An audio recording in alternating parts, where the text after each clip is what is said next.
ਤੁਸੀਂ ਦੇਖ ਰਹੇ ਹੋ ਆਪਣਾ ਸਾਂਝਾ ਪੰਜਾਬ ਟੀਵੀ ਤੇ ਮੈਂ ਜਗਸੀਰ ਸਿੰਘ ਸੰਧੂ ਹਾਜ਼ਰ ਹਾਂ ਪ੍ਰੋਗਰਾਮ ਕੁੰਤਰੀ ਲਾਈਵ ਲੈ ਕੇ। ਆਪਾਂ ਇਸ ਪ੍ਰੋਗਰਾਮ ਦੇ ਵਿੱਚ ਚਲੰਤ ਮੁੱਦਿਆਂ ਦੀ ਚਲੰਤ ਮਸਲਿਆਂ ਦੀ ਗੱਲ ਕਰਦੇ ਹਾਂ ਜਿਹੜੇ ਪੰਜਾਬ ਨਾਲ ਸੰਬੰਧਿਤ ਹੁੰਦੇ ਆ, ਪੰਥ ਨਾਲ ਸੰਬੰਧਿਤ ਹੁੰਦੇ ਆ। ਅੱਜ ਸਿੱਖ ਪੰਥ ਦੇ ਨਾਲ ਸੰਬੰਧਿਤ ਤਿੰਨ ਖਬਰਾਂ ਤੁਹਾਡੇ ਨਾਲ ਸਾਂਝੀਆਂ ਕਰਾਂਗੇ ਜਿਹੜੀਆਂ ਅੱਜ ਦੀਆਂ ਅਹਿਮ ਖਬਰਾਂ ਨੇ, ਜਿਨ੍ਹਾਂ ਨੂੰ ਅਸੀਂ ਪੰਥਕ ਖਬਰਾਂ ਕਹਿ ਸਕਦੇ ਹਾਂ। ਤਿੰਨ ਅਹਿਮ ਪੰਥਕ ਖਬਰਾਂ ਤੁਹਾਡੇ ਨਾਲ ਸਾਂਝੀਆਂ ਕਰਦੇ ਹਾਂ ਕਿਉਂਕਿ ਅੱਜ ਸ੍ਰੀ ਅਕਾਲ ਤਖ਼ਤ ਸਾਹਿਬ ਦੇ ਜਥੇਦਾਰ ਗਿਆਨੀ ਹਰਪ੍ਰੀਤ ਸਿੰਘ ਦੀ ਅਗਵਾਈ ਦੇ ਵਿੱਚ ਪੰਜ ਸਿੰਘ ਸਾਹਿਬਾਨ ਦੀ ਜਿਹੜੀ ਮੀਟਿੰਗ ਹੋਈ ਹੈਗੀ ਤੇ ਉਹਦੇ ਵਿੱਚ ਕੁਝ ਅਹਿਮ ਫੈਸਲੇ ਲਏ ਗਏ ਆ ਤੇ ਇਹਦੇ ਨਾਲ ਹੀ ਅੱਜ ਇੱਕ ਵੱਖਰੀ ਖਬਰ ਆ ਰਹੀ ਹੈ ਜਿਹਦੇ ਵਿੱਚ ਬਾਬਾ ਬਲਜੀਤ ਸਿੰਘ ਦਾਦੂਵਾਲ ਜਿਹੜੇ ਕਿ ਸਰਬੱਤ ਖਾਲਸਾ ਵੱਲੋਂ ਤਖ਼ਤ ਸ੍ਰੀ ਦਮਦਮਾ ਸਾਹਿਬ ਦੇ ਜਥੇਦਾਰ ਥਾਪੇ ਗਏ ਸੀ, ਉਹਨਾਂ ਵੱਲੋਂ ਵੀ ਅਸਤੀਫਾ ਦੇ ਦਿੱਤਾ ਗਿਆ ਹੈਗਾ।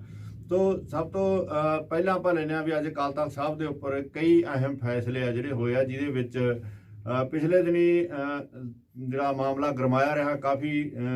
ਚਰਚਾ ਦੇ ਵਿੱਚ ਰਿਹਾ, ਉਹ ਹੈ ਗੁਰੂ ਗ੍ਰੰਥ ਸਾਹਿਬ ਦੇ ਜਿਹੜੇ 267 ਸਰੂਪ ਗਾਇਬ ਹੋਏ, ਜਿਹੜੇ ਕਿ ਸ਼੍ਰੋਮਣੀ ਗੁਰਦੁਆਰਾ ਪ੍ਰਬੰਧਕ ਕਮੇਟੀ ਦੀ ਰਹਿਨੁਮਾਈ ਦੇ ਵਿੱਚ ਸਰੂਪ ਜਿੱਥੇ ਛਾਪੇ ਜਾਂਦੇ ਨੇਗੇ, ਉੱਥੋਂ ਜਿਹੜੇ ਸਰੂਪ ਨੇ ਇਹ 265 ਸਰੂਪ ਜਿਹੜੇ ਗਾਇਬ ਹੋ ਗਏ ਪਿਛਲੇ ਸਮੇਂ ਦੌਰਾਨ, ਜਿਹਦਾ ਕਾਫੀ ਵੱਡਾ ਵਿਵਾਦ ਹੋਇਆ, ਜਿਹਦੇ ਲਈ ਜਾਂਚ ਕਮੇਟੀ ਬਣੀ ਸੀ ਕਿਉਂਕਿ ਇਹਨਾਂ ਸਰੂਪਾਂ ਦੇ ਗਾਇਬ ਹੋਣ ਦਾ ਮਾਮਲਾ ਉਸ ਸਮੇਂ ਸਾਹਮਣੇ ਆਇਆ ਸੀ ਜਦੋਂ ਇਸ ਜਗ੍ਹਾ ਇੰਚਾਰਜ ਜਿਹੜਾ ਗੁਰੂ ਰਾਮਦਾਸ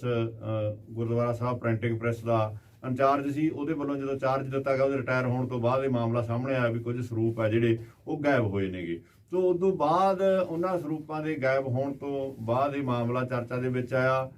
ਜਸਟਿਸ ਅਜੀਤ ਸਿੰਘ ਬੈਂਸਵਾਲੀ ਮਨੁੱਖੀ ਅਧਿਕਾਰ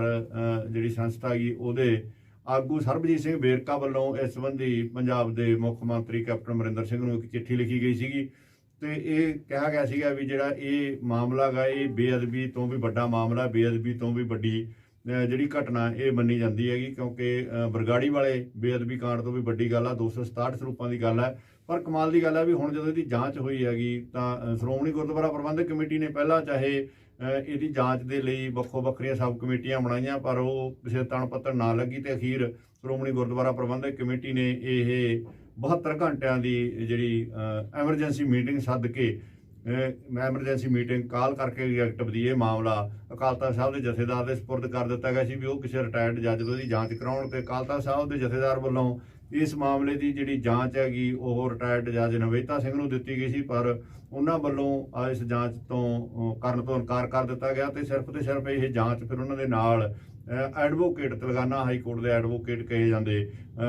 ਈਸਰ ਸਿੰਘ ਵੱਲੋਂ ਹੋਈ ਹੈਗੀ। ਇਹ ਈਸਰ ਸਿੰਘ ਨੂੰ ਸਾਰਾ ਮਾਮਲਾ ਸੌਂਪ ਦਿੱਤਾ ਗਿਆ, ਜਿਹੜੇ ਕਿ ਨਵੇਤਾ ਸਿੰਘ ਦੇ ਨਾਲ ਪਹਿਲਾਂ ਸਹਾਇਕ ਦੇ ਤੌਰ ਤੇ ਲਾਏ ਗਏ ਸੀ, ਪਰ ਨਵੇਤਾ ਸਿੰਘ ਤੋਂ ਜਦੋਂ ਉਹਨਾਂ ਨੇ ਜਾਂਚ ਤੋਂ ਆਪਣੇ ਆਪ ਨੂੰ ਪਾਸੇ ਕੱਟਿਆ, ਪਿੱਛੇ ਹਟਾ ਲਿਆ, ਆਪਣੇ ਆਪ ਨੂੰ ਪਾਸੇ ਕਰ ਲਿਆ, ਤਾਂ ਉਸ ਤੋਂ ਬਾਅਦ ਈਸਰ ਸਿੰਘ ਨੂੰ ਹੀ ਸਾਰਾ ਇਹ ਮਾਮਲਾ ਸੌਂਪ ਦਿੱਤਾ ਗਿਆ, ਜਿਹਦਾ ਅੱਜ ਅਕਾਲ ਤਖ਼ਤ ਸਾਹਿਬ ਦੇ ਉੱਪਰ ਇਸ ਮਾਮਲੇ ਨੂੰ ਲੈ ਕੇ ਪੰਜ ਸਿੰਘ ਸਾਹਿਬਾਨ ਨੇ ਚਰਚਾ ਕੀਤੀ ਹੈ। ਪਰ ਕਮਾਲ ਦੀ ਗੱਲ ਇਹ ਰਹੀ ਹੈਗੀ ਵੀ ਗੱਲ 267 ਸਰੂਪ ਦੀ ਚੱਲੀ ਸੀਗੀ ਤੇ ਹੁਣ ਜਾਂਚ ਤੋਂ ਬਾਅਦ ਇਹ ਪਹੁੰਚ ਗਿਆ 328 ਸਰੂਪਾਂ ਦੇ। ਕਿਹਾ ਇਹ ਗਿਆ ਜਾਂਚ ਦੇ ਜਿਹੜੇ ਮੁੱਢਲੀ ਰਿਪੋਰਟਾਂ ਆਈਆਂ ਵੀ ਇਹ 267 ਨਹੀਂ 328 ਸਰੂਪ ਆ ਜਿਹੜੇ ਉਹ ਉੱਥੋਂ ਗਾਇਬ ਹੋ ਚੁੱਕੇ ਨੇ। ਗੁਰੂ ਗ੍ਰੰਥ ਸਾਹਿਬ ਮਹਾਰਾਜ ਦੇ 328 ਬੀੜਾਂ ਪਾਵਨ ਸਰੂਪ ਆ ਜਿਹੜੇ ਉਹ ਉੱਥੋਂ ਗਾਇਬ ਹੋ ਚੁੱਕੇ ਨੇ। ਆਓ ਪਹਿਲਾਂ ਸੁਣਦੇ ਹਾਂ ਵੀ ਕੀ ਕਹਿੰਦੇ ਨੇ ਅਕਾਲ ਤਖ਼ਤ ਸਾਹਿਬ ਦੇ ਜਥੇਦਾਰ। ਅਤੇ ਸ੍ਰੀ ਅਕਾਲ ਤਖ਼ਤ ਸਾਹਿਬ ਵੱਲੋਂ ਸ਼੍ਰੋਮਣੀ ਗੁਰਦੁਆਰਾ ਪ੍ਰਬੰਧਕ ਕਮੇਟੀ ਵੱਲੋਂ ਹੋਏ ਮਤੇ ਅਨੁਸਾਰ ਗੁਰਦੁਆਰਾ ਰਾਮਸਰ ਸਾਹਿਬ ਵਿਖੇ ਪਬਲੀਕੇਸ਼ਨ ਵਿਭਾਗ ਦੇ ਵਿੱਚ 267 ਸਰੂਪ ਸਟਾਕ ਦੇ ਵਿੱਚੋਂ ਘੱਟ ਹੋਣ ਸੰਬੰਧੀ ਸ਼ਿਕਾਇਤ ਦੀ ਪੜਤਾਲ ਲਈ ਇੱਕ ਪੜਤਾਲੀਆ ਕਮਿਸ਼ਨ ਬਣਾਇਆ ਗਿਆ ਸੀ। ਉਹਦੀ ਰਿਪੋਰਟ ਆਈ ਹੈ ਤੇ ਰਿਪੋਰਟ ਵਿੱਚ ਲਿਖਿਆ ਕਿ ਸ੍ਰੀ ਗੁਰੂ ਗ੍ਰੰਥ ਸਾਹਿਬ ਜੀ ਦੇ ਪਾਵਨ ਸਰੂਪ ਸਟੋਰ ਲੈਜ਼ਰ ਦੇ ਵਿੱਚ ਠੀਕ ਢੰਗ ਦੇ ਨਾਲ ਮੇਨਟੇਨ ਨਹੀਂ ਕੀਤੇ ਗਏ ਸਨ। ਓਪਨ ਅਤੇ ਕਲੋਜ਼ਿੰਗ ਲੈਜ਼ਰ ਵਾਰ-ਵਾਰ ਕਟਿੰਗ ਅਤੇ ਛੇੜਛਾੜ ਕੀਤੀ ਗਈ। ਸਾਲ 2013-14 ਅਤੇ 14-15 ਦੀਆਂ ਲੈਜ਼ਰਾਂ ਨੂੰ ਚੈੱਕ ਕਰਨ ਤੇ ਪਾਇਆ ਕਿ ਪ੍ਰੈਸ ਤੇ ਪਬਲੀਕੇਸ਼ਨ ਵਿਭਾਗ ਦੀਆਂ ਲੈਜ਼ਰਾਂ ਵਿੱਚ 18/8/2015 ਨੂੰ ਸ੍ਰੀ ਗੁਰੂ ਗ੍ਰੰਥ ਸਾਹਿਬ ਜੀ ਦੇ 267 ਸਰੂਪ ਨਹੀਂ ਸਗੋਂ 328 ਪਾਵਨ ਸਰੂਪ ਜਿਹੜੇ ਸਨ ਉਹ ਘੱਟ ਸਨ। ਇਸ ਤੋਂ ਇਲਾਵਾ ਪਬਲੀਕੇਸ਼ਨ ਵਿਭਾਗ ਵੱਲੋਂ ਜਾਰੀ ਕੀਤੇ ਵੇਸਟਿੰਗ ਅੰਗਾਂ ਲਈ ਦਿੱਤੇ ਵਾਧੀ ਅੰਗਾਂ ਤੋਂ ਅਣਅਧਿਕਾਰਤ ਤਰੀਕੇ ਦੇ ਨਾਲ ਕੁਝ ਪਾਵਨ ਸਰੂਪ ਤਿਆਰ ਕਰਵਾ ਕੇ ਬਿਨਾਂ ਬਿੱਲ ਕੱਟਿਆਂ ਸੰਗਤਾਂ ਨੂੰ ਦਿੱਤੇ ਗਏ। ਇੱਕ ਵਾਰ 61 ਸਰੂਪ ਤਿਆਰ ਕਰਵਾਏ ਗਏ ਤੇ ਇੱਕ ਵਾਰ 125 ਪਾਵਨ ਸਰੂਪ ਅਣਅਧਿਕਾਰਤ ਤੌਰ ਤੇ ਵਧੇਰੇ ਅੰਗਾਂ ਤੋਂ ਤਿਆਰ ਜਿਹੜੇ ਆ ਉਹ ਕਰਵਾਏ ਗਏ। ਮਿਤੀ 28/8/2015 ਤੋਂ 31/5/2020 ਤੱਕ ਸ਼੍ਰੋਮਣੀ ਗੁਰਦੁਆਰਾ ਪ੍ਰਬੰਧਕ ਕਮੇਟੀ ਵੱਲੋਂ ਕੀਤੀ ਚੈਕਿੰਗ ਅਨੁਸਾਰ ਮੌਜੂਦਾ ਸਮੇਂ ਵਿੱਚ ਸਟੋਰ ਲੈਜ਼ਰ ਦੇ ਵਿੱਚੋਂ 267 ਸਰੂਪ ਘੱਟ ਸਨ। ਇਸ ਸਮੇਂ ਦੌਰਾਨ ਬਿੱਲਾਂ ਤੇ ਟੁੱਚਾਂ ਵਿੱਚ ਵੀ ਕਾਫੀ ਅੰਤਰ ਪਾਇਆ ਗਿਆ ਹੈ। ਲੈਜ਼ਰਾਂ ਦੇ ਨਾਲ ਛੇੜਛਾੜ ਦੇ ਮਾਮਲੇ ਵੀ ਸਾਹਮਣੇ ਆਏ ਹੈ ਔਰ ਸਭ ਤੋਂ ਵੱਡੀ ਗੱਲ ਕਿ 2016 ਤੋਂ ਹੁਣ ਤੱਕ ਆਡਿਟ ਜਿਹੜਾ ਹੈ ਉਹ ਨਹੀਂ ਕਰਵਾਇਆ ਗਿਆ। ਇਸ ਤਰ੍ਹਾਂ ਇਹ ਬਹੁਤ ਵੱਡੀ ਬੇਈਮਾਨੀ ਤੇ ਅਣਗਹਿਲੀ ਜਿਹੜੀ ਹੈ ਉਹ ਸਾਬਤ ਹੋਈ ਹੈ। ਪੰਜ ਸਿੰਘ ਸਾਹਿਬਾਨ ਵੱਲੋਂ ਇਸ ਰਿਪੋਰਟ ਨੂੰ ਵਿਚਾਰਨ ਉਪਰੰਤ ਸ਼੍ਰੋਮਣੀ ਗੁਰਦੁਆਰਾ ਪ੍ਰਬੰਧਕ ਕਮੇਟੀ ਨੂੰ ਆਦੇਸ਼ ਦਿੱਤਾ ਹੈ ਕਿ ਇੱਕ ਹਫ਼ਤੇ ਦੇ ਅੰਦਰ ਅੰਦਰ ਸ਼ਾਰਟ ਨੋਟਿਸ ਤੇ ਅੰਤਰਿਮ ਕਮੇਟੀ ਦੀ ਮੀਟਿੰਗ ਬੁਲਾ ਕੇ ਰਿਪੋਰਟ ਵਿੱਚ ਦੋਸ਼ੀ ਪਾਏ ਗਏ ਕਰਮਚਾਰੀਆਂ ਅਧਿਕਾਰੀਆਂ ਖਿਲਾਫ ਬਣਦੀ ਕਾਰਵਾਈ ਜਿਹੜੀ ਹੈ ਸਖਤ ਤੋਂ ਸਖਤ ਕੀਤੀ ਜਾਏ। ਇਸੇ ਤਰ੍ਹਾਂ ਹੀ ਮਿਤੀ 19/5/2016 ਨੂੰ ਗੁਰਦੁਆਰਾ ਸ੍ਰੀ ਰਾਮਸਰ ਸਾਹਿਬ ਵਿਖੇ ਸ੍ਰੀ ਗੁਰੂ ਗ੍ਰੰਥ ਸਾਹਿਬ ਜੀ ਦੇ ਪਾਵਨ ਸਰੂਪ ਅਗਨ ਭੇਟ ਹੋਣ ਤੇ 2016 ਦੀ ਸਮੁੱਚੀ ਅੰਤਰਿਮ ਕਮੇਟੀ ਸ਼੍ਰੋਮਣੀ ਗੁਰਦੁਆਰਾ ਪ੍ਰਬੰਧਕ ਕਮੇਟੀ ਤੇ ਉਸ ਵੇਲੇ ਦੇ ਚੀਫ ਸਕੱਤਰ ਨੇ ਕੋਈ ਪਛਤਾਤਾਪ ਜਿਹੜਾ ਉਹ ਨਹੀਂ ਕੀਤਾ। ਇਸ ਲਈ ਸਮੁੱਚੀ ਅੰਤਰਿਮ ਕਮੇਟੀ ਅਤੇ ਚੀਫ ਸਕੱਤਰ ਪੰਜ ਸਿੰਘ ਸਾਹਿਬਾਨ ਦੀ ਅਗਲੀ ਇਕੱਤਰਤਾ ਵਿੱਚ 18 ਸਤੰਬਰ ਨੂੰ ਸਵੇਰੇ 10 ਵਜੇ ਸ੍ਰੀ ਅਕਾਲ ਤਖਤ ਸਾਹਿਬ ਵਿਖੇ ਜਿਹੜਾ ਹੈ ਉਹ ਨਿੱਜੀ ਤੌਰ ਦੇ ਉੱਤੇ ਪੇਸ਼ ਹੋ ਕੇ ਆਪਣਾ ਸਪਸ਼ਟੀਕਰਨ ਦੇਣ। ਸੋ ਦੇਖਿਆ ਦੋਸਤੋ, ਅਕਾਲ ਤਖਤ ਸਾਹਿਬ ਦੇ ਜਥੇਦਾਰ ਵੱਲੋਂ ਅੱਜ ਜਿਹੜਾ ਇਹ ਫੈਸਲਾ ਹੋਇਆ ਉਹਦੇ ਬਾਰੇ ਵਿਸਥਾਰ ਦੇ ਨਾਲ ਦੱਸਿਆ ਗਿਆ ਤੇ ਪਰ ਇਹਦੇ ਵਿੱਚ ਜਿਹੜਾ ਆਖਰ ਦੇ ਵਿੱਚ ਆ ਕੇ ਸਾਰੀ ਦੀ ਸਾਰੀ ਘਟਨਾ ਜੇ ਅਸੀਂ ਸੋਚਦੇ ਹਾਂ ਤਾਂ ਇਹ ਆ ਕੇ ਸ਼੍ਰੋਮਣੀ ਗੁਰਦੁਆਰਾ ਪ੍ਰਬੰਧਕ ਕਮੇਟੀ ਦੇ ਮੁਲਾਜ਼ਮਾਂ ਦੇ ਉੱਪਰ ਹੀ ਜਾਂ ਅਧਿਕਾਰੀਆਂ ਦੇ ਉੱਪਰ ਹੀ ਗਾਜ ਡਿੱਗਦੀ ਹੈਗੀ। ਪਰ ਸੋਚਣ ਵਾਲਾ ਮਸਲਾ ਤਾਂ ਇਹ ਹੈ ਵੀ ਕੀ ਅਧਿਕਾਰੀ ਜਾਂ ਇਕੱਲੇ ਮੁਲਾਜ਼ਮ ਇਸ ਤਰ੍ਹਾਂ ਗੁਰੂ ਗ੍ਰੰਥ ਸਾਹਿਬ ਦੇ ਪਾਵਨ ਸਰੂਪਾਂ ਨੂੰ ਬਾਹਰ ਦੇ ਸਕਦੇ ਨੇ ਜਾਂ ਐਡੀ ਦੂਰ ਤੱਕ ਕਿਵੇਂ ਦਿੱਤਾ ਗਿਆ, ਇਹਦੇ ਮਗਰ ਕੌਣ ਨੇ? ਕਿਉਂਕਿ ਇਹਨਾਂ ਸਰੂਪਾਂ ਨੂੰ ਇਕੱਲੇ ਸ਼੍ਰੋਮਣੀ ਗੁਰਦੁਆਰਾ ਪ੍ਰਬੰਧਕ ਕਮੇਟੀ ਦੇ ਮੁਲਾਜ਼ਮ ਜਾਂ ਕੁਝ ਅਧਿਕਾਰੀ ਹੀ ਇਸ ਤਰ੍ਹਾਂ ਦੇ ਕਹਿਣ ਤੇ ਜਾਂ ਉਹ ਇਸ ਤਰ੍ਹਾਂ ਗਾਇਬ ਨਹੀਂ ਕਰ ਸਕਦੇ। ਇਹਦੇ ਮਗਰ ਜਿਹੜੀਆਂ ਧਿਰਾਂ ਖੜੀਆਂ ਨੇ, ਜਿਹੜੀਆਂ ਇਹ ਸਾਰੇ ਵਰਤਾਰੇ ਦੇ ਇਸ ਵਰਤਾਂਤ ਦੇ ਪਿੱਛੇ ਲੋਕ ਨੇ, ਉਹਨਾਂ ਨੂੰ ਅਜੇ ਗੁਪਤ ਰੱਖਿਆ ਗਿਆ, ਉਹਨਾਂ ਬਾਰੇ ਕੋਈ ਜਾਣਕਾਰੀ ਨਹੀਂ ਆ ਰਹੀ ਹੈਗੀ। ਸੋ ਇਹ ਗੱਲ ਜ਼ਰੂਰ ਤਰਾਸਣ ਦੀ ਲੋੜ ਆ, ਕਿਉਂਕਿ ਬਹੁਤ ਸਾਰੀਆਂ ਧਿਰਾਂ ਇਹ ਵੀ ਯਾਦ ਕਰ ਰਹੀਆਂ ਵੀ ਜੇ ਇਹ ਵੀ ਮੰਗ ਕਰ ਰਹੀਆਂ ਨੇਗੀਆਂ ਵੀ ਜੇ ਇਹਨਾਂ ਮੁਲਾਜ਼ਮਾਂ ਦੇ ਉੱਪਰ ਜਾਂ ਇਹਨਾਂ ਸ਼੍ਰੋਮਣੀ ਗੁਰਦੁਆਰਾ ਪ੍ਰਬੰਧਕ ਕਮੇਟੀ ਦੇ ਅਧਿਕਾਰੀ ਜਿਹੜੇ ਦੋਸ਼ੀ ਪਾਈ ਜਾਂਦੇ ਆ, ਇਹਨਾਂ ਦੇ ਉੱਪਰ ਕੋਈ ਪਰਚਾ ਦਰਜ ਹੁੰਦਾ ਹੈਗਾ, ਕੋਈ ਮੁਕੱਦਮਾ ਦਰਜ ਹੁੰਦਾ ਹੈਗਾ, ਤਾਂ ਇਹ ਜ਼ਰੂਰ ਉਹਨਾਂ ਲੋਕਾਂ ਦੇ ਨਾਮ ਸਾਹਮਣੇ ਲਿਆਉਣਗੇ ਜਿਨ੍ਹਾਂ ਲੋਕਾਂ ਨੇ ਇਹਨਾਂ ਤੋਂ ਇਹ ਕੰਮ ਕਰਵਾਇਆਗਾ। ਸੋ ਇੱਕ ਤਾਂ ਇਹ ਗੱਲ ਹੈ ਜਿਹੜੀ ਇਹ ਦੇਖਣ ਨੂੰ ਬਣਦੀ ਹੈ ਕਿ ਸਿਰਫ ਤੇ ਸਿਰਫ ਇਹ ਗੱਲ ਹੈ ਜਿਹੜੀ ਇਹਨੂੰ ਇਸੇ ਗੱਲ ਦੇ ਨਾਲ ਹੀ ਸਮਾਪਤ ਕਰ ਦਿੱਤਾ ਜਾਵੇ ਵੀ ਸ਼੍ਰੋਮਣੀ ਗੁਰਦੁਆਰਾ ਪ੍ਰਬੰਧਕ ਕਮੇਟੀ ਨੂੰ ਆਦੇਸ਼ ਕੀਤਾ ਗਿਆ ਵੀ ਇੱਕ ਹਫ਼ਤੇ ਦੇ ਅੰਦਰ ਅੰਦਰ ਜਿਹੜਾ ਬੁਲਾ ਕੇ ਰਿਪੋਰਟ ਆਪਣੀ ਮੀਟਿੰਗ ਬੁਲਾ ਕੇ ਅੰਤਰਿਮ ਕਮੇਟੀ ਦੀ, ਤਾਂ ਇਹਦੇ ਵਿੱਚ ਦੋਸ਼ੀ ਪਾਏ ਗਏ ਜਿਹੜੇ ਕਰਮਚਾਰੀ ਤੇ ਅਧਿਕਾਰੀ ਆ ਉਹਨਾਂ ਦੇ ਖਿਲਾਫ ਕਾਰਵਾਈ ਕੀਤੀ ਜਾਵੇ। ਸੋ ਇਹਦੇ ਨਾਲ ਹੀ ਇੱਕ ਗੱਲ ਹੋਰ ਜਿਹੜੀ ਇਹਦੇ ਵਿੱਚ ਆਈ ਹੈ ਵੀ ਜਿਹੜੇ ਇਹ ਗੁਰਦੁਆਰਾ ਰਾਮਸਰ ਵਿਖੇ ਜਿਹੜਾ 19/5/2016 ਨੂੰ ਅਗਰ ਭੇਟ ਹੋਇਆ ਸਰੂਪ, ਤੇ ਉਸ ਤੋਂ ਬਾਅਦ ਸ਼੍ਰੋਮਣੀ ਗੁਰਦੁਆਰਾ ਪ੍ਰਬੰਧਕ ਕਮੇਟੀ ਨੇ ਜਾਂ ਅਧਿਕਾਰੀਆਂ ਨੇ ਜਾਂ ਮਤਲਬ ਅੰਤਰਿਮ ਕਮੇਟੀ ਨੇ ਜਾਂ ਉਸ ਸਮੇਂ ਦੀ ਪੂਰੀ ਮੈਨੇਜਮੈਂਟ ਨੇ ਕੋਈ ਪਛਤਾਤਾਪ ਤੱਕ ਵੀ ਨਹੀਂ ਕੀਤਾ ਜਿਸ ਵਾਰ ਇਹ ਅਗਨੀਕਾਂਡ ਹੋਇਆ ਜਦੋਂ। ਉਸ ਤੋਂ ਬਾਅਦ ਇਹ ਸਰੂਪ ਵੀ ਗਾਇਬ ਹੁੰਦੇ ਨੇ। ਸੋ ਇਹ ਵੀ ਗੱਲ ਦੇਖਣ ਵਾਲੀ, ਇਹਦੇ ਲਈ ਵੀ ਜਿਹੜਾ ਸਪਸ਼ਟੀਕਰਨ ਹੈ ਉਹ ਚਾਹੇ ਚੀਫ ਸਕੱਤਰ ਜਾਂ ਅੰਤਰਿਮ ਕਮੇਟੀ ਤੋਂ, ਉਸ ਸਮੁੱਚੀ ਅੰਤਰਿਮ ਕਮੇਟੀ ਤੋਂ ਮੰਗਿਆ ਗਿਆ, ਪਰ ਇਹਦੇ ਵਿੱਚ ਵੀ ਬਹੁਤ ਸਾਰੀਆਂ ਕੁੰਡੀਆਂ ਜਿਹੜੀਆਂ ਉਹ ਅਜੇ ਬਰਕਰਾਰ ਰਹੀਆਂ, ਕਿਉਂਕਿ ਸਿਰਫ ਤੇ ਸਿਰਫ ਸ਼੍ਰੋਮਣੀ ਗੁਰਦੁਆਰਾ ਪ੍ਰਬੰਧਕ ਕਮੇਟੀ ਦੇ ਮੁਲਾਜ਼ਮਾਂ ਜਾਂ ਅਧਿਕਾਰੀਆਂ ਦੇ ਉੱਪਰ ਕਾਰਵਾਈ ਕਰਕੇ ਇਹਦਾ ਜਿਹੜਾ ਸਹੀ ਸੱਚ ਆ ਉਹ ਸਾਹਮਣੇ ਨਹੀਂ ਆਊਗਾ, ਕਿਉਂਕਿ ਇਹਦੇ ਪੜਦੇ ਪਿੱਛੇ ਜਿਹੜਾ ਇਹ ਐਡਾ ਵੱਡਾ ਜਿਹੜਾ ਕਿ ਹੁਣ 367 ਸਰੂਪਾਂ ਤੱਕ 68 ਸਰੂਪਾਂ ਤੱਕ ਗੱਲ ਚਲੀ ਗਈ ਆ, ਇਹਦੇ ਮਗਰ ਜਿਹੜਾ ਕੋਈ ਵਰਤਾਰਾ ਗਾ ਇਹਨੂੰ ਸਿਰੇ ਲਾਉਣ ਵਾਲੇ, ਇਹਨੂੰ ਮਤਲਬ ਇਸ ਪੂਰੇ ਦੇ ਪੂਰੇ ਐਪੀਸੋਡ ਨੂੰ ਕਰਨ ਦੇ ਲਈ ਇਕੱਲੇ ਅਧਿਕਾਰੀ ਜਾਂ ਮੁਲਾਜ਼ਮ ਹੀ ਜ਼ਿੰਮੇਵਾਰ ਨਹੀਂ ਮੰਨੇ ਜਾ ਸਕਦੇ। ਕੁਝ ਨਾ ਕੁਝ ਸ਼੍ਰੋਮਣੀ ਗੁਰਦੁਆਰਾ ਪ੍ਰਬੰਧਕ ਕਮੇਟੀ ਦੇ ਅਹੁਦੇਦਾਰ, ਕੁਝ ਮੈਂਬਰ ਤੇ ਹੋ ਸਕਦਾ ਕੁਝ ਹੋਰ ਲੋਕ ਜਿਹੜੇ ਵੱਡੀ ਪਹੁੰਚ ਰੱਖਦੇ ਆ ਉਹ ਵੀ ਇਸ ਪੂਰੇ ਵਰਤਾਂਤ ਦੇ ਪਿੱਛੇ ਹੋਣ। ਸੋ ਉਹਨਾਂ ਨੂੰ ਨੰਗੇ ਕਰਨ ਦੇ ਲਈ ਵੀ ਕੋਈ ਨਾ ਕੋਈ ਇਸ ਤਰ੍ਹਾਂ ਦਾ ਅੱਗੇ ਇਸ ਜਾਂਚ ਦਾ ਘੇਰਾ ਜਿਹੜਾ ਵਧਣਾ ਚਾਹੀਦਾ। ਅਕਾਲ ਤਖਤ ਸਾਹਿਬ ਦੇ ਜਥੇਦਾਰ ਨੂੰ ਕੱਲਾ ਮੁਲਾਜ਼ਮਾਂ ਦੇ ਉੱਪਰ ਕਾਰਵਾਈ ਕਰਵਾ ਕੇ ਹੀ ਇਸ ਮਾਮਲੇ ਨੂੰ ਠੱਪ ਨਹੀਂ ਕਰ ਦੇਣਾ ਚਾਹੀਦਾ। ਇਹਦਾ ਅਸਲ ਜਿਹੜਾ ਜੜ ਹੈ ਉਹਦੇ ਤੱਕ ਪਹੁੰਚਣ ਦੀ ਜ਼ਰੂਰਤ ਹੈਗੀ। ਸੋ ਇਹਦੇ ਨਾਲ ਨਾਲ ਹੀ ਇੱਕ ਮਸਲਾ ਹੋਰ ਹੈ ਜਿਹੜਾ ਚਰਚਿਤ ਸੀ ਭਾਈ ਰਣਜੀਤ ਸਿੰਘ ਢੱਡਰੀਆਂ ਵਾਲਾ ਦਾ, ਉਹ ਵੀ ਅਕਾਲ ਤਖਤ ਸਾਹਿਬ ਦੇ ਉੱਪਰ ਅੱਜ ਵਿਚਾਰਿਆ ਗਿਆ, ਕਿਉਂਕਿ ਜਿਹੜਾ ਪ੍ਰਚਾਰ ਹੈ ਭਾਈ ਰਣਜੀਤ ਸਿੰਘ ਢੱਡਰੀਆਂ ਵਾਲਿਆਂ ਵੱਲੋਂ ਕੀਤਾ ਜਾ ਰਿਹਾ, ਉਹਨੂੰ ਲੈ ਕੇ ਕਈ ਤਰ੍ਹਾਂ ਦੇ ਉਹਦੇ ਉੱਪਰ ਸ਼ੰਕੇ ਸੀਗੇ, ਉਹਦੇ ਪ੍ਰਚਾਰ ਦੇ ਉੱਪਰ ਕਈ ਤਰ੍ਹਾਂ ਦੇ ਕਿੰਤੂ ਪ੍ਰੰਤੂ ਹੈ ਜਿਹੜੇ ਉਹ ਖੜੇ ਹੁੰਦੇ ਸੀਗੇ ਵੀ ਉਹ ਗਲਤ ਬਿਆਨੀਆਂ ਕਰ ਰਿਹਾ ਹੈਗਾ। ਉਹਦਾ ਸਪਸ਼ਟੀਕਰਨ ਦੇਣ ਦੇ ਲਈ ਅਕਾਲ ਤਖਤ ਸਾਹਿਬ ਤੇ ਭਾਈ ਰਣਜੀਤ ਸਿੰਘ ਢੱਡਰੀਆਂ ਵਾਲਿਆਂ ਨੂੰ ਬੁਲਾਇਆ ਗਿਆ ਸੀਗਾ, ਪਰ ਉਹ ਉੱਥੇ ਨਹੀਂ ਹਾਜ਼ਰ ਹੋਏ ਹੈਗੇ। ਫਿਰ ਇੱਕ ਵਿਦਵਾਨਾਂ ਦੀ ਕਮੇਟੀ ਬਣਾਈ ਗਈ ਹੈ, ਉਹ ਕਮੇਟੀ ਦੇ ਸਾਹਮਣੇ ਵੀ ਹਾਜ਼ਰ ਨਹੀਂ ਹੋਏ ਤੇ ਅੱਜ ਮਤਲਬ ਇਹ ਕਹਿ ਦਿੱਤਾ ਗਿਆ ਵੀ ਜਿੰਨਾ ਚਿਰ ਉਹ ਅਕਾਲ ਤਖ਼ਤ ਸਾਹਿਬ ਦੇ ਉੱਪਰ ਆ ਕੇ ਰਣਜੀਤ ਸਿੰਘ ਢੱਡਰੀਆਂ ਵਾਲੇ ਆ ਜਿਹੜੇ ਉਹ ਮਾਫੀ ਨਹੀਂ ਮੰਗਦੇ ਹੈਗੇ, ਉਹਨਾਂ ਚਿਰ ਮਤਲਬ ਉਹਨਾਂ ਦਾ ਕੋਈ ਸਮਾਗਮ ਨਾ ਕਰਾਇਆ ਜਾਵੇ ਤੇ ਉਹਨਾਂ ਦੀ ਵੀਡੀਓ ਵਗੈਰਾ ਜਿਹੜੀ ਉਹ ਅੱਗੇ ਨਾ ਸ਼ੇਅਰ ਕੀਤੀ ਜਾਵੇ, ਨਾ ਦੇਖੀ ਜਾਵੇ। ਤੇ ਇਹ ਚਾਹੇ ਪਹਿਲਾਂ ਆਪਾਂ ਦੇਖਦੇ ਹਾਂ ਵੀ ਅਕਾਲ ਤਖ਼ਤ ਸਾਹਿਬ ਦੇ ਜਥੇਦਾਰ ਦਾ ਇਸ ਮਾਮਲੇ ਤੇ ਕੀ ਕਹਿਣਾ। ਭਾਈ ਰਣਜੀਤ ਸਿੰਘ ਢੱਡਰੀਆਂ ਵਾਲੇ ਵੱਲੋਂ ਬੋਲੇ ਕਥਨਾਂ ਦੇ ਸਬੰਧ ਵਿੱਚ ਪੜਤਾਲ ਲਈ ਬਣਾਈ ਵਿਦਵਾਨਾਂ ਦੀ ਸਬ ਕਮੇਟੀ ਦੀ ਰਿਪੋਰਟ ਪੁੱਜੀ ਹੈ, ਜਿਸ ਤੋਂ ਸਾਬਤ ਹੋਇਆ ਹੈ ਕਿ ਇਸ ਨੇ ਗੁਰਮਤ ਪ੍ਰਤੀ ਕੁਝ ਗਲਤ ਬਿਆਨੀਆਂ ਕੀਤੀਆਂ ਹਨ ਅਤੇ ਇਹਨਾਂ ਕਥਨਾਂ ਸੰਬੰਧੀ ਸਪਸ਼ਟੀਕਰਨ ਦੇਣ ਤੋਂ ਵੀ ਇਨਕਾਰੀ ਹੋਇਆ ਹੈ। ਇਸ ਸੰਬੰਧੀ ਸ੍ਰੀ ਅਕਾਲ ਤਖ਼ਤ ਸਾਹਿਬ ਵਿਖੇ ਪੰਜ ਸਿੰਘ ਸਾਹਿਬਾਨ ਦੀ ਇਕੱਤਰਤਾ ਵਿੱਚ ਵਿਚਾਰ ਕਰਨ ਉਪਰੰਤ ਫੈਸਲਾ ਹੋਇਆ ਕਿ ਗੁਰੂ ਗ੍ਰੰਥ ਗੁਰੂ ਪੰਥ ਨੂੰ ਸਮਰਪਿਤ ਤੇ ਪਰੰਪਰਾਵਾਂ ਦੀ ਰਾਖੀ ਲਈ ਵਚਨਬੱਧ ਦੇਸ਼ ਵਿਦੇਸ਼ ਦੀਆਂ ਸਿੱਖ ਸੰਗਤਾਂ, ਸੰਸਥਾਵਾਂ ਤੇ ਗੁਰਦੁਆਰਾ ਪ੍ਰਬੰਧਕਾਂ ਨੂੰ ਆਦੇਸ਼ ਕੀਤਾ ਜਾਂਦਾ ਹੈ ਕਿ ਜਿੰਨਾ ਚਿਰ ਸ੍ਰੀ ਅਕਾਲ ਤਖ਼ਤ ਸਾਹਿਬ ਤੇ ਆਪਣੀਆਂ ਗਲਤੀ ਬਿਆਨੀਆਂ ਲਈ ਪੇਸ਼ ਹੋ ਕੇ ਮਾਫੀ ਨਹੀਂ ਮੰਗਦਾ, ਉਹਨਾਂ ਚਿਰ ਇਸ ਦੇ ਸਮਾਗਮ ਜਿਹੜੇ ਆ ਉਹ ਗੁਰਦੁਆਰੇ ਸਾਹਿਬਾਨ ਦੇ ਵਿੱਚ ਨਾ ਕਰਵਾਏ ਜਾਣ। ਜੇਕਰ ਕੋਈ ਸਮਾਗਮ ਕਰਾਉਂਦਾ ਹੈ ਤਾਂ ਉਹ ਅਣਸਖਾਵੀਂ ਘਟਨਾ ਲਈ ਖੁਦ ਜ਼ਿੰਮੇਵਾਰ ਹੋਵੇਗਾ। ਨਾ ਇਸ ਨੂੰ ਸੁਣਿਆ ਜਾਵੇ ਤੇ ਨਾ ਹੀ ਇਸ ਦੀਆਂ ਵੀਡੀਓ ਆਦਿ ਅੱਗੇ ਸ਼ੇਅਰ ਕੀਤੀਆਂ ਜਾਣ। ਜੇ ਅਜੇ ਵੀ ਬਾਜ਼ ਨਾ ਆਇਆ ਤਾਂ ਇਸ ਤੇ ਸਖਤ ਤੋਂ ਸਖਤ ਕਾਰਵਾਈ ਜਿਹੜੀ ਉਹ ਕੀਤੀ ਜਾਏਗੀ। ਦੂਸਰੇ ਪਾਸੇ ਜੇ ਗੱਲ ਕਰਦੇ ਆ ਤਾਂ ਭਾਈ ਰਣਜੀਤ ਸਿੰਘ ਢੱਡਰੀਆਂ ਵਾਲੇ ਲੰਮੇ ਸਮੇਂ ਦੇ ਤੋਂ ਹੀ ਜਿਹੜੇ ਆਪਣਾ ਪ੍ਰਚਾਰ ਆ ਉਹ ਬਾਹਰ ਨਹੀਂ ਕਰ ਰਹੇ। ਉਹ ਆਪਣੇ ਜਿਹੜਾ ਉਹਨਾਂ ਦਾ ਡੇਰਾ ਕਹਿ ਦਈਏ, ਗੁਰਦੁਆਰਾ ਸਾਹਿਬ ਕਹਿ ਦਈਏ, ਪਰਮੇਸ਼ਰ ਦਰਬਾਰ ਦੇ ਨਾਂ ਨਾਲ ਜਾਣਿਆ ਜਾਂਦਾ, ਪਟਿਆਲੇ ਦੇ ਨੇੜੇ ਜਿੱਥੇ ਉਹਨਾਂ ਦਾ ਹੈੱਡਕੁਆਟਰ ਆ, ਉੱਥੋਂ ਹੀ ਉਹ ਆਪਣਾ ਸਾਰਾ ਕੁਝ ਲਾਈਵ ਕਰ ਰਹੇ ਆ। ਚੈਨਲ ਵਗੈਰਾ ਵੀ ਚਲਾ ਰਹੇ ਨੇ ਆਪਣਾ, ਔਰ ਸੋਸ਼ਲ ਮੀਡੀਆ ਦੇ ਉੱਪਰ ਵੀ ਲਾਈਵ ਹੋ ਕੇ ਆਪਣਾ ਪ੍ਰਚਾਰ ਕਰ ਰਹੇ ਨੇਗੇ। ਹੁਣ ਇਹ ਜੇ ਫਰਜ਼ ਕਰੋ ਇਸ ਮਾਮਲੇ ਦੇ ਵਿੱਚ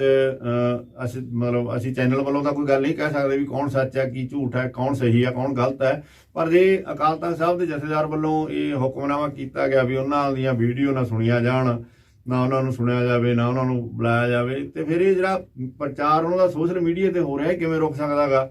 ਜਾਂ ਇਹ ਇੱਕ ਬਹੁਤ ਵੱਡਾ ਫੰਡਾ ਹੈ, ਕਿਉਂਕਿ ਇਕੱਲਾ ਰਣਜੀਤ ਸਿੰਘ ਢੱਡਰੀਆਂ ਵਾਲਿਆਂ ਦੀ ਗੱਲ ਨਹੀਂ, ਹੋਰ ਵੀ ਬਹੁਤ ਸਾਰਾ ਪ੍ਰਚਾਰ ਹੈ ਜਿਹੜਾ ਉਹ ਅਜਿਹਾ ਹੋ ਰਿਹਾ ਵੀ ਸਿੱਖ ਉਹ ਭਾਈ ਰਣਜੀਤ ਸਿੰਘ ਢੱਡਰੀਆਂ ਵਾਲਿਆਂ ਤੋਂ ਵੀ ਕਿਤੇ ਅੱਗੇ, ਜਿਹੜੀਆਂ ਗੱਲਾਂ ਤੇ ਭਾਈ ਰਣਜੀਤ ਸਿੰਘ ਦੀਆਂ ਗੱਲਾਂ ਤੇ ਕਿੰਤੂ ਪ੍ਰੰਤੂ ਆ, ਉਹਨਾਂ ਗੱਲਾਂ ਤੋਂ ਵੀ ਅੱਗੇ ਵੱਧ ਕੇ ਜਿਹੜਾ ਸਿੱਖਾਂ ਦੇ ਖਿਲਾਫ ਪ੍ਰਚਾਰ ਹੈਗਾ ਉਹ ਸੋਸ਼ਲ ਮੀਡੀਆ ਤੇ ਹੋ ਰਿਹਾ। ਸੋਸ਼ਲ ਮੀਡੀਆ ਦੇ ਉੱਪਰ ਹੋ ਰਹੇ ਪ੍ਰਚਾਰ ਨੂੰ ਕਿਵੇਂ ਰੋਕਿਆ ਜਾ ਸਕਦਾ ਹੈਗਾ? ਇਹ ਵੀ ਇੱਕ ਜਥੇਦਾਰ ਸਾਹਿਬ ਦੇ ਲਈ ਸੋਚਣ ਵਾਲੀ ਗੱਲ ਹੈ। ਇਹ ਵੀ ਸ਼੍ਰੋਮਣੀ ਗੁਰਦੁਆਰਾ ਪ੍ਰਬੰਧਕ ਕਮੇਟੀ ਜਾਂ ਸਿੱਖ ਕੌਮ ਦੇ ਆਗੂਆਂ ਲਈ ਸੋਚਣ ਵਾਲੀ ਗੱਲ ਹੈ ਵੀ ਇਹਦਾ ਜਿਹੜਾ ਟਾਕਰਾ ਉਹ ਕਿਵੇਂ ਕੀਤਾ ਜਾਵੇ। ਇਕੱਲਾ ਇਹ ਆਦੇਸ਼ ਕਰਕੇ ਵੀ ਉਹਨੂੰ ਨਾ ਸੁਣਿਆ ਜਾਵੇ ਭਾਈ ਰਣਜੀਤ ਸਿੰਘ ਢੱਡਰੀਆਂ ਵਾਲੇ ਨੂੰ, ਤਾਂ ਇਸ ਤਰ੍ਹਾਂ ਜਿੱਥੇ ਅਸੀਂ ਮੰਨਦੇ ਹਾਂ ਵੀ ਭਾਈ ਰਣਜੀਤ ਸਿੰਘ ਢੱਡਰੀਆਂ ਵਾਲਿਆਂ ਨੂੰ ਵੀ ਕੋਈ ਫਰਕ ਨਹੀਂ ਪੈਣਾ, ਕਿਉਂਕਿ ਉਹ ਤਾਂ ਆਲਰੇਡੀ ਆਪਣਾ ਜਿਹੜਾ ਪਿਛਲੇ ਸਮੇਂ ਤੋਂ ਪ੍ਰਚਾਰ ਹੈ ਲੰਮੇ ਸਮੇਂ ਤੋਂ, ਹੁਣ ਤਾਂ ਵੈਸੇ ਕਰੋਨਾ ਕਰਕੇ ਵੈਸੇ ਹੀ ਨਹੀਂ ਇਕੱਠ ਜਾਂ ਕੋਈ ਦੀਵਾਨ ਨਹੀਂ ਲੱਗ ਰਹੇ, ਪਰ ਉਹ ਤਾਂ ਇਸ ਤੋਂ ਪਹਿਲੇ ਜਿਹੜਾ ਆਪਣਾ ਸਾਰਾ ਸਿਸਟਮ ਹੈ ਉਹ ਆਨਲਾਈਨ ਕਰੀ ਬੈਠੇ ਨੇ। ਫਿਰ ਇਹ ਆਨਲਾਈਨ ਕਿਸ ਤਰ੍ਹਾਂ ਰੋਕਿਆ ਜਾ ਸਕਦਾ ਗਾ? ਇਹ ਵੀ ਇੱਕ ਵੱਡਾ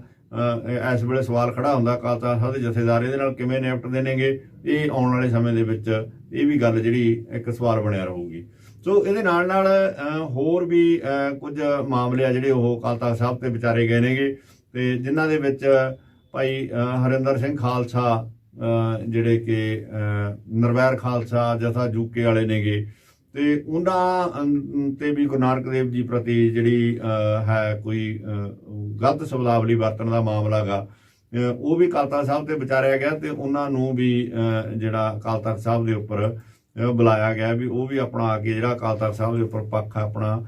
ਪੇਸ਼ ਕਰਨ। ਸੋ ਇਸ ਦੇ ਨਾਲ ਨਾਲ ਹੀ ਹੋਰ ਵੀ ਕੁਝ ਮਾਮਲੇ ਆ ਜਿਹੜੇ ਅੱਜ ਵਿਚਾਰੇ ਗਏ ਨੇਗੇ, ਤੇ ਉਹਦੇ ਵਿੱਚ ਹੀ ਇੱਕ ਜਿਹੜਾ ਬਾਹਰ ਸਫਾਈ ਹੋ ਰਹੀ ਹੈਗੀ ਗੁਰੂ ਗ੍ਰੰਥ ਸਾਹਿਬ ਦੀ, ਉਹ ਮਾਮਲਾ ਵੀ ਅੱਜ ਵਿਚਾਰਿਆ ਗਿਆ, ਕਿਉਂਕਿ ਇਹ ਸਾਰੇ ਦੇ ਸਾਰੇ ਅਧਿਕਾਰ ਆ ਜਿਹੜੇ ਇਹ ਸ਼੍ਰੋਮਣੀ ਗੁਰਦੁਆਰਾ ਪ੍ਰਬੰਧਕ ਕਮੇਟੀ ਕੋਲ ਹੀ ਆ। ਸ਼੍ਰੋਮਣੀ ਗੁਰਦੁਆਰਾ ਪ੍ਰਬੰਧਕ ਕਮੇਟੀ ਨੂੰ ਹੀ ਦਿੱਤੇ ਹੋਏ ਆ ਕਿ ਸ਼੍ਰੋਮਣੀ ਗੁਰਦੁਆਰਾ ਪ੍ਰਬੰਧਕ ਕਮੇਟੀ ਹੀ ਜਿਹੜਾ ਗੁਰੂ ਗ੍ਰੰਥ ਸਾਹਿਬ ਦੀ ਸੰਪਾਦਨਾ ਕਰ ਸਕਦੀ ਹੈ, ਜਾਂ ਗੁਰੂ ਗ੍ਰੰਥ ਸਾਹਿਬ ਦੀ ਜਿਹੜੀ ਸਫਾਈ ਹੈਗੀ ਉਹ ਸ਼੍ਰੋਮਣੀ ਗੁਰਦੁਆਰਾ ਪ੍ਰਬੰਧਕ ਕਮੇਟੀ ਦੇ ਅਧਿਕਾਰ ਖੇਤਰ ਦੇ ਵਿੱਚ ਹੀ ਹੋ ਸਕਦੀ ਹੈਗੀ। ਤੇ ਪਰ ਇਹ ਵੀ ਸ਼ਿਕਾਇਤਾਂ ਨੇਗੀਆਂ ਅਕਾਲ ਤਖ਼ਤ ਸਾਹਿਬ ਤੇ ਵੀ ਰਪਤਮਨ ਸਿੰਘ ਮਲਕ ਅਤੇ ਬਲਵੰਤ ਸਿੰਘ ਭਦੇਰ ਹੋਣੀ, ਜਿਹੜੇ ਕਿ ਸਰੀ BC ਕੈਨੇਡਾ ਦੇ ਵਿੱਚ ਰਹਿੰਦੇ ਆ। ਉੱਥੇ ਉਹਨਾਂ ਦੀ ਨਿੱਜੀ ਫਰਮ ਹੈਗੀ, ਇੱਕ ਸੰਸਥਾ ਉਹਨਾਂ ਦੀ ਸਤਨਾਮ ਰਿਲੀਜੀਅਸ ਸੋਸਾਇਟੀ। ਇਹ ਗੁਰੂ ਗ੍ਰੰਥ ਸਾਹਿਬ ਵੱਲੋਂ ਜਿਹੜਾ ਹੁਕਮਨਾਮਾ ਜਾਰੀ ਹੋਇਆ ਵਾ 9/5/1998 ਦਾ, ਉਹਦੀ ਉਲੰਘਣਾ ਕਰਦੇ ਹੋਏ ਗੁਰੂ ਗ੍ਰੰਥ ਸਾਹਿਬ ਦੀ ਜਿਹੜੀ ਸਫਾਈ ਆ ਉਹ ਕਰਵਾ ਰਹੇ ਨੇਗੇ, ਕਿਉਂਕਿ 9/5/1998 ਨੂੰ ਜਿਹੜਾ ਅਕਾਲ ਤਖ਼ਤ ਸਾਹਿਬ ਤੋਂ ਹੁਕਮਨਾਮਾ ਹੋਇਆ ਸੀ, ਇਹਦੇ ਵਿੱਚ ਇਹ ਕਿਹਾ ਗਿਆ ਵੀ ਸ਼੍ਰੋਮਣੀ ਗੁਰਦੁਆਰਾ ਪ੍ਰਬੰਧਕ ਕਮੇਟੀ ਤੋਂ ਬਿਨਾਂ ਗੁਰੂ ਗ੍ਰੰਥ ਸਾਹਿਬ ਦੀ ਸਫਾਈ ਹੋਰ ਕੋਈ ਨਹੀਂ ਕਰਵਾ ਸਕਦਾ। ਤੇ ਪਰ ਇੱਥੇ ਸਫਾਈ ਹੋ ਰਹੀ ਆ। ਸੋ ਇਹ ਮਾਮਲਾ ਵੀ ਅੱਜ 5 ਸਿੰਘ ਸਾਹਿਬਾਨ ਵੱਲੋਂ ਵਿਚਾਰਿਆ ਗਿਆ ਤੇ ਉਹਨਾਂ ਨੂੰ ਉਦੇਸ਼ ਦਿੱਤਾ ਗਿਆ ਵੀ ਉਹ ਜਿਹੜਾ ਰਪਲਮਣ ਸਿੰਘ ਮਾਲਕ ਤੇ ਬਲਵੰਤ ਸਿੰਘ ਭਲੇਰ ਉਹ ਆਪਣਾ 1 ਮਹੀਨੇ ਦੇ ਅੰਦਰ ਅੰਦਰ ਜਿਹੜਾ ਸਪਸ਼ਟੀਕਰਨ ਦੇਣ ਤਾਂ ਕਿ ਪਤਾ ਲੱਗ ਸਕੇ ਉਹਨਾਂ ਦੇ ਛਾਪੇਖਾਨੇ ਦੇ ਵਿੱਚ ਜੋ ਗੁਰੂ ਗ੍ਰੰਥ ਸਾਹਿਬ ਦੀਆਂ ਸਰੂਪ ਜਿਨ੍ਹਾਂ ਦੀ ਸਫਾਈ ਹੋਈ ਆ ਉਹਨਾਂ ਨੂੰ ਵੀ ਘੋਖਣ ਪੜਤਾਲ ਕਰਨ ਦੇ ਲਈ ਇੱਕ ਜਿਹੜੀ ਕਮੇਟੀ ਆ ਉਹ ਬਣਾਈ ਗਈ ਆ ਵਿਦਵਾਨਾਂ ਦੀ, ਸੂਝਵਾਨ ਵਿਦਵਾਨਾਂ ਤੋਂ ਵਿਚਾਰ ਕਰਾ ਕੇ ਉਹਦੇ ਬਾਰੇ ਵੀ ਜਿਹੜਾ 6 ਮਹੀਨਿਆਂ ਦੇ ਅੰਦਰ ਅੰਦਰ ਰਿਪੋਰਟ ਲੈਣ ਦੀ ਗੱਲ ਕੀਤੀ ਗਈ ਹੈਗੀ। ਸੋ ਇਸੇ ਤਰ੍ਹਾਂ ਖਾਲਸਾ ਦੀਵਾਨ ਚੈਰੀਟੇਬਲ ਵੱਲੋਂ ਜਿਹੜਾ ਫਾਰਮ ਛਾਪਿਆ ਗਿਆ ਆਪਣੇ ਮੈਂਬਰਾਂ ਪ੍ਰਤੀ ਵੀ ਉਹ ਅੰਮ੍ਰਿਤ ਛਕਿਆ ਹੋਵੇ ਜਾਂ ਨਾ ਛਕਿਆ ਹੋਵੇ, ਇਹਦੇ ਬਾਰੇ ਵੀ ਵਿਚਾਰ ਚਰਚਾ ਹੋਈ ਹੈਗੀ। ਤੇ ਇਹਦੇ ਨਾਲ ਹੀ ਉੜੀਸਾ ਦੇ ਜਗਨਨਾਥਪੁਰੀ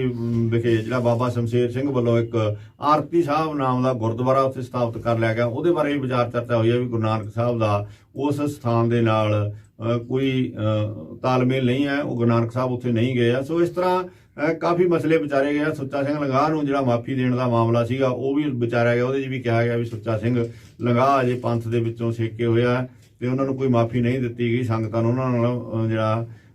ਮਿਲਵਰਤਨ ਉਹ ਨਹੀਂ ਕਰਨਾ ਚਾਹੀਦਾ। ਇਸੇ ਤਰ੍ਹਾਂ ਜਥੇਦਾਰ ਇਕਬਾਲ ਸਿੰਘ ਵੱਲੋਂ ਜਿਹੜਾ ਗੁਰੂ ਸਾਹਿਬਾਨ ਬਾਰੇ ਲਵ ਕੁਸ਼ ਦੀ ਵੰਸ਼ਜ ਦੱਸਣ ਵਾਲੀ ਗੱਲ ਹੈਗੀ, ਰਾਮ ਮੰਦਿਰ ਦੇ ਨੀਂਹ ਪੱਥਰ ਮੁੱਕੇ, ਉਹਦੇ ਤੇ ਵੀ ਵਿਚਾਰ ਹੋਈ ਹੈ ਔਰ ਕਿਹਾ ਗਿਆ ਵੀ ਸਿੱਖ ਇੱਕ ਵੱਖਰੀ ਕੌਮ ਆ, ਸਿੱਖਾਂ ਨੂੰ ਕਿਸੇ ਕੋਲੋਂ ਬਾਹਰੀ ਜਿਹੜਾ ਸਰਟੀਫਿਕੇਟ ਲੈਣ ਦੀ ਕੋਈ ਜ਼ਰੂਰਤ ਨਹੀਂ ਹੈਗੀ। ਤੇ ਇਹਦੇ ਨਾਲ ਪਿਛਲੇ ਦਿਨੀ ਜਿਹੜੀ ਅਰਦਾਸ ਕਰਦੇ ਸਿੱਖ ਨੌਜਵਾਨਾਂ ਨੂੰ ਫੜਿਆ ਗਿਆ ਗੁਰਦੁਆਰਾ ਸਾਹਿਬਾਨ ਦੇ ਵਿੱਚੋਂ, ਉਹਦੇ ਬਾਰੇ ਵੀ ਇਸ ਮੀਟਿੰਗ ਦੇ ਵਿੱਚ ਵਿਚਾਰ ਚਰਚਾ ਹੋਈ ਹੈਗੀ। ਸੋ ਇਹ ਤਾਂ ਅੱਜ ਦੇ ਕਿਹਾ ਗਿਆ ਵੀ ਉਸ ਤਰ੍ਹਾਂ ਮਤਲਬ ਸਰਕਾਰ ਵੱਲੋਂ ਕਿਸੇ ਸਿੱਖਾਂ ਦੀ ਅਰਦਾਸ ਦੇ ਉੱਪਰ ਕੋਈ ਪਾਬੰਦੀ ਨਹੀਂ ਲਾਈ ਜਾ ਸਕਦੀ। ਤੇ ਨਾਲ ਇਹ ਵੀ ਕਿਹਾ ਗਿਆ ਹੈਗਾ ਕਿ ਪੈਸੇ ਲੈ ਕੇ ਜਿਹੜੀ ਪੈਸੇ ਦੇ ਲਾਲਚ ਵਿੱਚ ਕੀਤੀ ਅਰਦਾਸ ਸਿੱਖ ਧਰਮ ਦਾ ਹਿੱਸਾ ਨਹੀਂ ਹੈਗਾ। ਸੋ ਇਹ ਇੱਕ ਬੜਾ ਵੱਡਾ ਕੁਐਸਚਨ ਹੈਗਾ। ਇਹ ਚਾਹੇ ਇਹਨੂੰ ਕਿਹਾ ਜਾ ਸਕਦਾ ਵੀ ਜੇ ਕਿਸੇ ਨੇ ਮਸਲਨ ਜਿਸ ਤਰ੍ਹਾਂ ਪਿਛਲੇ ਦਿਨਾਂ ਦੇ ਵਿੱਚ ਚੱਲਦਾ ਸੀਗਾ ਜਿਹੜਾ ਸਿੱਖ ਫਾਰ ਜਸਟਿਸ ਦੇ ਆਗੂ ਨੇਗੇ ਗੁਰਪਤਵੰਤ ਸਿੰਘ ਪੰਨੂ, ਉਹਨਾਂ ਵੱਲੋਂ ਕਿਹਾ ਗਿਆ ਸੀ ਵੀ ਉਹ ਇੰਨੇ ਡਾਲਰ ਦੇਣਗੇ ਤਾਂ ਜੇ ਕੋਈ ਅਰਦਾਸ ਕਰੂਗਾ ਜਾਂ ਝੰਡਾ ਲਾਊਗਾ, ਇਸ ਤਰ੍ਹਾਂ ਦਾ ਉਸ ਗੱਲ ਨੂੰ ਵੀ ਕੰਡੈਮ ਕੀਤਾ ਜਾ ਰਿਹਾ। ਪਰ ਇੱਕ ਦਾ ਦੂਸਰਾ ਪੱਖ ਇਹ ਵੀ ਆ ਵੀ ਆਮ ਤੌਰ ਤੇ ਜਿਹੜੀ ਸਿੱਖ ਸੰਗਤ ਆ ਉਹ ਗ੍ਰੰਥੀਆਂ ਨੂੰ ਪੈਸੇ ਦੇ ਕੇ ਅਰਦਾਸ ਕਰਾਉਂਦੀ ਆ, ਇਹ ਵੀ ਸੱਚਾਈ ਹੈ। ਇਹ ਉਹਦੇ ਨਾਲ ਜੋੜਿਆ ਜਾ ਸਕਦਾ ਜਾਂ ਨਹੀਂ ਜੋੜੀ ਜਾ ਸਕਦੀ ਗੱਲ, ਇਹ ਵੀ ਇੱਕ ਦੇਖਣ ਦੀ ਗੱਲ ਆ ਵੀ ਜਥੇਦਾਰ ਸਾਹਿਬਾਨ ਦਾ ਇਹ ਜਿਹੜਾ ਅੱਜ ਦਾ ਫੈਸਲਾ ਹੈਗਾ ਇਹ ਉਸ ਗੱਲ ਵੱਲ ਵੀ ਇਸ਼ਾਰਾ ਕਰਦਾ ਜਾਂ ਨਹੀਂ। ਸੋ ਇਹ ਤਾਂ ਅੱਜ ਜਿਹੜਾ ਅਕਾਲ ਤਖ਼ਤ ਸਾਹਿਬ ਦੇ ਜਥੇਦਾਰ ਵੱਲੋਂ ਕੀਤੇ ਗਏ ਜਿਹੜੇ ਉੱਥੇ ਫੈਸਲੇ ਹੋਏ ਨੇ ਜਾਂ ਜਿਹੜੇ ਮਾਮਲੇ ਵਿਚਾਰੇ ਗਏ ਆ ਉਹਨਾਂ ਦੀਆਂ ਵਿਸਥਾਰ ਦੇ ਨਾਲ ਤੁਹਾਡੇ ਨਾਲ ਸਾਂਝਾ ਕੀਤਾ ਵੀ ਉੱਥੇ ਜਿਹੜੇ 8-10 ਨੁਕਤੇ ਆਏ ਵਿਚਾਰੇ ਗਏ ਨੇ। ਤੇ ਇਹਦੇ ਨਾਲ ਅੱਜ ਇੱਕ ਹੋਰ ਜਿਹੜੀ ਖਬਰ ਹੈ ਉਹ ਸਿੱਖ ਜਗਤ ਦੇ ਵਿੱਚ ਅਹਿਮ ਹੈ, ਕਿਉਂਕਿ ਸਰਬੱਤ ਖਾਲਸਾ ਵੱਲੋਂ ਥਾਪੇ ਗਏ ਜਥੇਦਾਰ ਬਾਬਾ ਬਲਜੀਤ ਸਿੰਘ ਦਾਦੂਵਾਲ ਨੇ ਅਸਤੀਫਾ ਦੇ ਦਿੱਤਾ ਜਥੇਦਾਰੀ ਤੋਂ। ਉਹਨਾਂ ਨੇ ਤਖਤ ਸ੍ਰੀ ਦਮਦਮਾ ਸਾਹਿਬ ਦਾ ਜਿਹੜਾ ਜਥੇਦਾਰ ਉਹਨਾਂ ਨੂੰ ਸਰਬੱਤ ਖਾਲਸਾ ਵੱਲੋਂ ਥਾਪਿਆ ਗਿਆ ਸੀ ਚੱਬੇ ਦੀ ਧਰਤੀ ਦੇ ਵਿੱਚ, ਉਹਦੇ ਉੱਪਰੋਂ 10 ਨਵੰਬਰ 10/2015 ਨੂੰ ਚੱਬੇ ਦੀ ਧਰਤੀ ਦੇ ਉੱਪਰ ਜਿਹੜਾ ਵੱਡਾ ਪੰਥਕ ਇਕੱਠ ਹੋਇਆ ਸੀਗਾ, ਤਕਰੀਬਨ 5 ਲੱਖ ਸਿੱਖ ਸੰਗਤ ਵੱਲੋਂ ਇਹ ਇਕੱਠ ਹੋਇਆ ਸੀ, ਜਿਹਦੇ ਵਿੱਚ